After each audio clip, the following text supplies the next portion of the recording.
Guys, আমি তোমার চলে এসেছি তোমাদের সাথে নতুন একটা ভিডিও নিয়ে। তুমি দেখে বুঝতেই পারছো কি নিয়ে আমরা কথা বলবো আজকে। হ্যাঁ, ধোসা কাকুকে নিয়ে কথা বলবো। কাকুকে আমি বাজার থেকে টানতে টানতে নিয়ে এসেছি, এতই ভালো খাই এই দোকানের ধোসাটা। কে কে এই দোকানের ধোসা খেয়েছো? কাকু কিন্তু বুধবারই আছে। কাকু ধোসা ইডলি বিক্রি করে মাত্র 40 টাকায়। এখনকার দিনে 40 টাকায় ধোসা পাওয়াই যায় না বলতে গেলে। আমি বনগাঁ কোথাও খাইনি। কাকু যখনই বুধবার করে আমাদের বাড়ির সামনে দিয়ে যায়, আমি ডেকে নিয়ে ধোসাটা খাই। আমার তো খুবই ভালো লেগেছে ধোসাটা।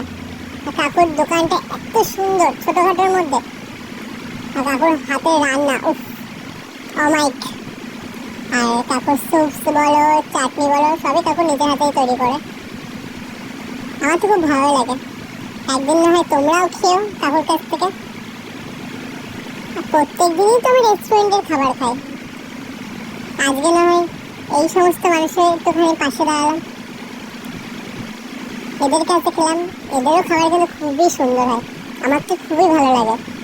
দেখতেই পাচ্ছ, আমি তো একা খাবো না, মা, দিদি, বাবা, ঠাম্মার জন্যও নিতে হয়েছে আমার। কে কে কাকুকে ধোসা খেয়েছো প্লিজ আমার কমেন্টে বলো।